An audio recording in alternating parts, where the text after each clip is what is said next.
Bang, ini kan apa ya, kalau saya sebagai dari orang Papua ya, merasa bahwa ini emang udah dari dulu. Dan mungkin penjelasan Bang Usman tadi mengatakan bahwa emang prosesnya ini berbeda di Indonesia nih. Apakah karena memang sudah menganggap bahwa ini hal yang biasa gitu, karena dari dulu tidak pernah diindahkan, sekarang aja nih baru kita ribut-ribut, sehingga prosesnya justru terbalik seperti itu.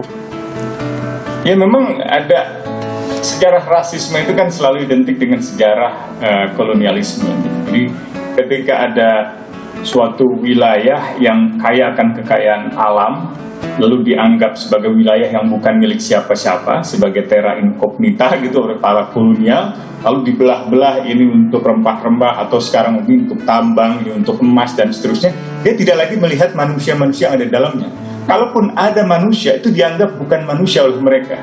Mereka menganggapnya, kalaupun dia manusia, primitif, stupid, bodoh, gitu, atau tidak mengenal peradaban. Bahkan ini hidup hingga di zaman modern. Kalau teman-teman pernah lihat film ya, ini mohon maaf sekali, film dalam catatan Rimo TV itu film Denias, Senandung di Atas Awan, atau film Lost in Papua tahun 2011, itu menggambarkan orang Papua itu primitif, bodoh, terbelakang gitu. Nah ini yang sebenarnya semakin kompleks ketika struktur kekuasaan politik pusat yang selama ini mengeruk kekayaan alam Papua merasa terancam oleh suara-suara dari Papua, lalu memberlakukan semacam doktrin ideologis, misalnya NKRI harga mati gitu. Berarti ada new kolonialisme nih, maksudnya. Ya, mungkin dalam bahasa politiknya seperti itu gitu. Jadi bukan new tapi berlanjut. Jadi memang apa namanya, itu menjadi semakin kompleks ketika di dalam struktur kekuasaan itu diadopsi dalam kekakuan ideologis. Pokoknya semua orang Papua separatis. Jadi udah ada semacam alam bawah sadar yang menganggap orang Papua itu terbelakang, primitif, bodoh. Ditambah lagi dengan mereka berkhianat karena ingin melawan negara. Cara pandang semacam ini yang akhirnya menghilangkan logika kemanusiaan di dalam sistem bernegara kita. Jadi penangkapan, pembunuhan itu seringkali memunculkan sikap-sikap permisif. Biar aja, wajar kok orang mereka pemberontak gitu. Jadi atau mereka ini separatis gitu. Jadi manusia direduksi harkat dan martabatnya itu oleh perendahan ras, atau misalnya oleh sistem ideologi yang kaku semacam itu. NKRI sudah mati. Nah, hal-hal semacam ini yang kita bicara soal tahapan. Maaf saya potong Bang Usman. Tadi kan ada tahapan yang terlewati sehingga masyarakat Indonesia tidak pernah punya waktu, tidak sempat untuk belajar, untuk menyayangi satu sama lain dengan semua perbedaan dan persamaan yang kita miliki gitu. Saya ke Mbak Ruka. Mbak Ruka, ini sudah ditambah lagi dengan adanya media sosial. Kita lihat sebegitu gampangnya netizen mengomentari Patrick Wanggai dengan kata-kata yang begitu menyakitkan hati. Ini pun bukan sekali pernah terjadi. Begitu banyak korban, hanya saja tidak muncul kepemurkaan. Kita punya celah di mana kalau begitu? Tidak bisa kemudian ya sudahlah gitu. Kalau ada apa-apa nanti delik aduan aja ITE. Kan kita nggak sedikit-sedikit hanya mengandalkan delik aduan gitu.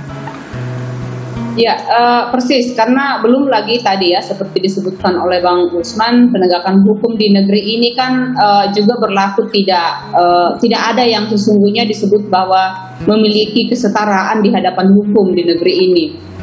Dan itu semua bersumber dari sebenarnya di otak penyelenggara negara ini pun sudah rasis. Nah, saya tidak menyalahkan, bukan tidak membenarkan tindakan rasisme dalam bentuk apapun itu salah dan tidak bisa dibenarkan, dan bahkan bisa berdampak secara luas pada terjadinya kejahatan melawan kemanusiaan. Dan itu kita bisa dalam sejarah peradaban dunia seperti yang terjadi dengan Nazi, dengan Hitler, itu semua motifnya adalah diskriminasi rasial. Dan di Indonesia ini saya sebutkan tadi, memang kita jadi gini, saya mau mengenali Bang Usman saudara saya, tapi saya benci dia terus karena apa? Karena saya tidak pernah diajar untuk mencintai dia.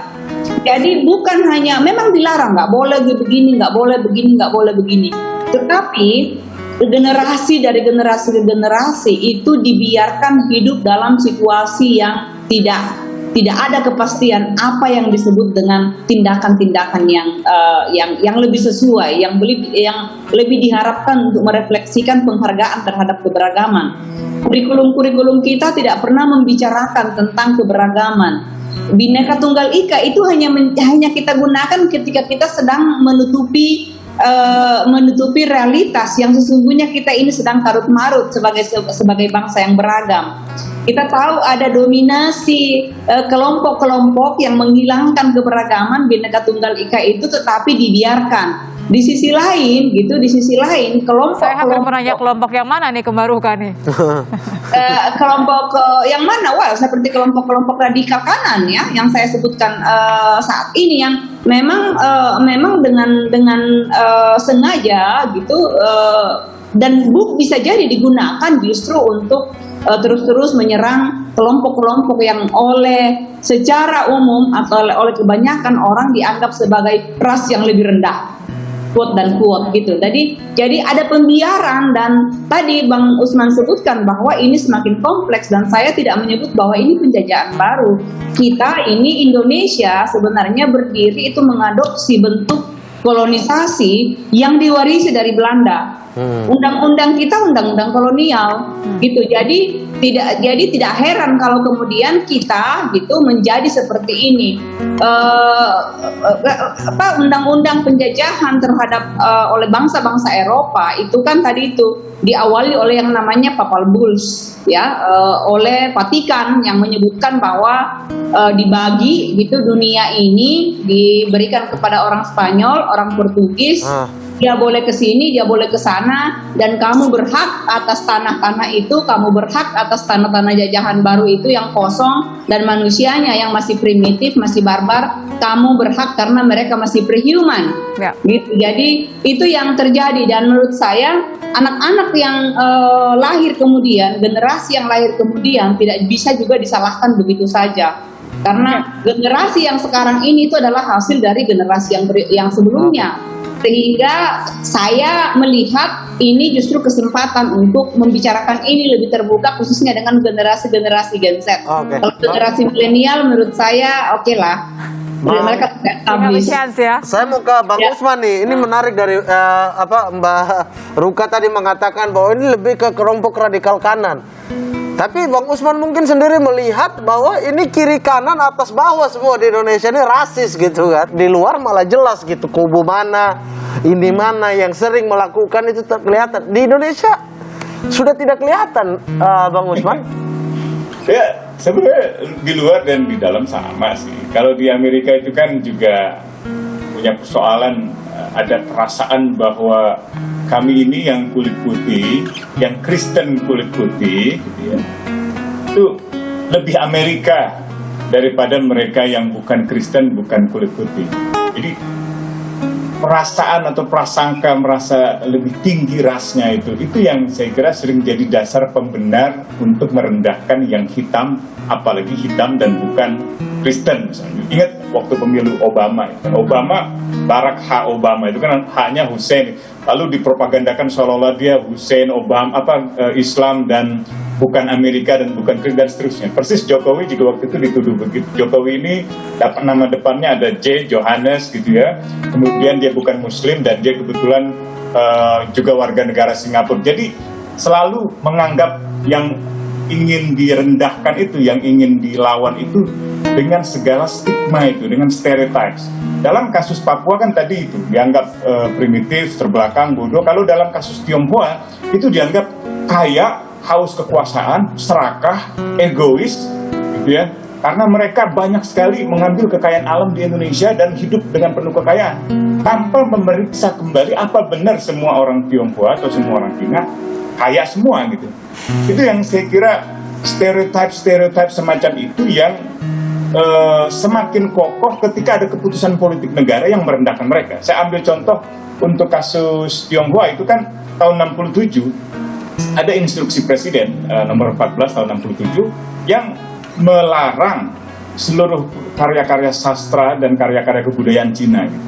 Dan melarang penggunaan karakter-karakter yang berasal dari Cina, dan secara keras itu menolak atau meminta orang-orang Cina itu untuk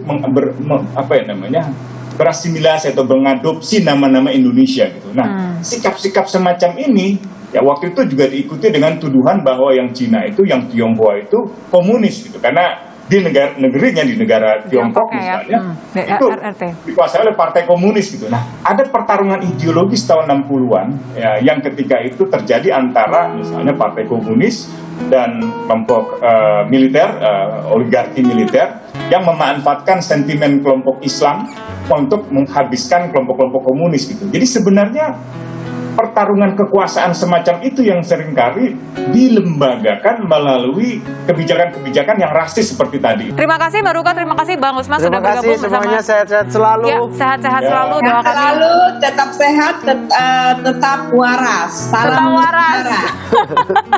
Tetap waras, salam Nusantara. Terima kasih Bang Usman, terima kasih Mbak Ruka. Om Jo, silahkan. Kita semua punya ibu yang sama, ibu negeri Indonesia. Kita semua satu keluarga, satu bangsa Indonesia. Kau dan aku adalah saudara, Ahmad, Acong, Alex, dan Wayan, Siti, Mary, Dewi, dan Melan adalah saudara sebangsa. Jika kau saling menyakiti, jika kau saling menghina, jika kau saling melukai, jika kau saling caci, sama saja kau hinakan ibumu sendiri. Oh, jika kau saling menyakiti, jika kau saling menghina, jika kau saling melukai, jika kau saling caci, sama saja kau hinakan ibumu sendiri. Ah, na na na na na na na na na. Jika kau saling menyakiti, jika kau saling hina, jika kau saling melukai, jika kau saling caci, sama saja kau hinakan ibumu sendiri.